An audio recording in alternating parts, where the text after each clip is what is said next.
डर सामने होता है, हम खड़े होते हैं। जब मौत कानों में फुसफुसाती है, हम आगे बढ़ते हैं, क्योंकि हम डरते नहीं, हम साहस को चुनते हैं। हम अंधकार में छुपे साए हैं, अनदेखे रक्षक हैं। हम हैं एनएसजी। सफर की शुरुआत शाम का समय था जब राजवीर को वो पत्र मिला। साधारण सा लिफाफा, लेकिन उस पर लगी मुहर गर्व और भय दोनों का प्रतीक थी। जैसे ही उसने लिफाफा खोला, दिल की धड़कनें तेज हो गईं। आपका चयन एनएसजी प्रशिक्षण के लिए हुआ है, तत्काल रिपोर्ट करें। ये शब्द कम थे, लेकिन उनका भार भारी था। एनएसजी सिर्फ एक पद नहीं था, बल्कि एक व्रत था, देश के लिए अपनी जान न्यौछावर करने का। उसने अपनी माँ की ओर देखा। उनकी आंखों में गर्व था, लेकिन कहीं छिपा हुआ डर भी। जा बेटा, देश से बड़ा कुछ नहीं, उन्होंने धीमे से कहा। राजवीर ने उनके चरण छुए, जानते हुए कि ये विदाई अंतिम भी हो सकती है। शरीर और आत्मा की परीक्षा। एनएसजी का प्रशिक्षण सिर्फ ताकत की नहीं, बल्कि मन और आत्मा की भी परीक्षा थी। दिन लंबे थे और रातें और भी लंबी। नींद एक विलासिता थी, खाना एक विशेषाधिकार, लेकिन सबसे बड़ी चुनौती शरीर नहीं, मन था। दर्द अस्थायी है, कर्तव्य हमेशा के लिए। हर सुबह प्रशिक्षक की आवाज गूंजती थी। राजवीर ने अपने कंधों पर वजन लाद कर मीलों दौड़ लगाई। हाथों में छाले लिए रस्सियां चढ़ीं। हर रात वह खुद से कहता, उनके लिए, अपने लोगों के लिए। अंतिम परीक्षा आई, युद्ध जैसी स्थिति में शहरी युद्ध। राजवीर ने पूरी ताकत से लड़ा। वह कीचड़ में रेंगा, गोलियों से बचा और अपने घायल साथियों को कंधों पर उठाकर चल पड़ा का। वह परीक्षा में पास नहीं हुआ, उसने जीवित रहकर जीत हासिल की। पहली मुठभेड़, अग्नि परीक्षा।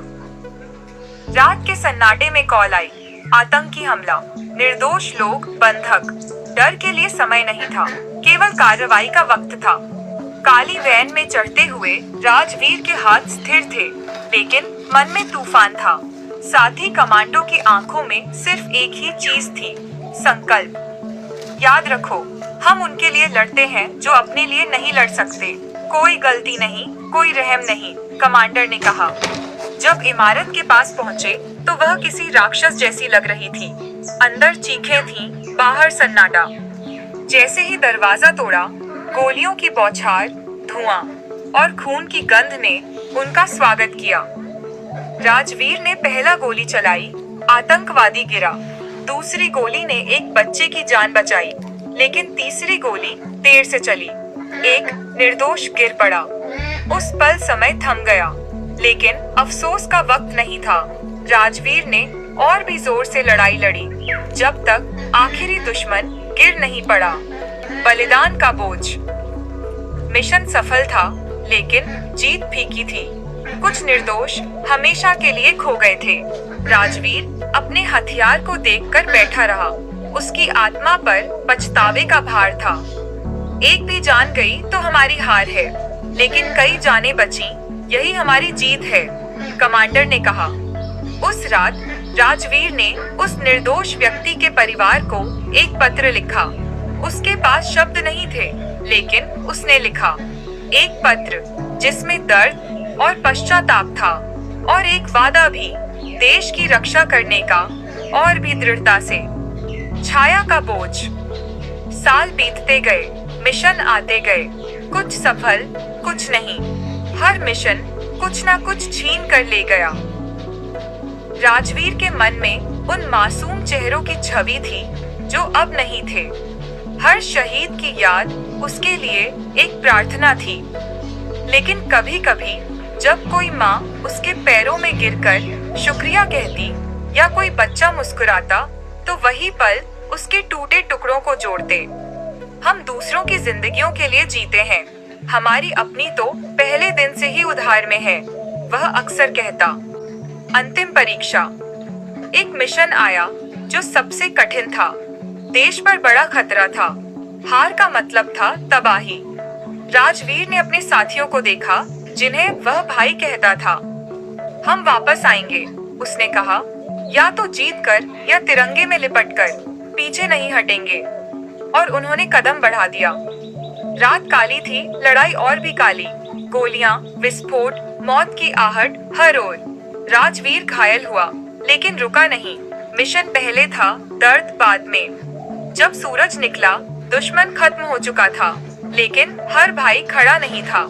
कुछ हमेशा के लिए चुप हो गए थे। कर्तव्य की कीमत। घर लौटकर राजवीर ने शहीद साथियों के अंतिम संस्कार में हिस्सा लिया। हम तो जिंदा हैं, लेकिन वो अमर हो गए, उसने धीमे से कहा। उसने उनके परिवारों से मुलाकात की। उनकी आंखों में आंसू थे, लेकिन गर्व भी। मेरा बेटा देश के लिए शहीद हुआ, मुझे उस पर गर्व है, एक माँ ने कहा। समापन। शपथ का नवीनीकरण। सालों बाद राजवीर नए रंगरूटों के सामने खड़ा था। ये वर्दी सिर्फ कपड़ा नहीं है, ये आपकी जिंदगी है, आपकी जिम्मेदारी है। आपकी एक गलती किसी की जान ले सकती है। तैयार रहना हर समय। उसने रुककर कहा, जब तक हम जिंदा हैं, देश सुरक्षित है, और जब हम ना रहें, हमारी कहानियां देश को जागृत रखेंगी। हम अदृश्य ढाल हैं, मौन योद्धा हैं। हम पदक के लिए नहीं, बल्कि उन पलों के लिए लड़ते हैं जब देश चैन की नींद सो सके। और जब हम गिरते हैं तो अमर होकर उठते हैं, मातृभूमि की आत्मा की रक्षा के लिए।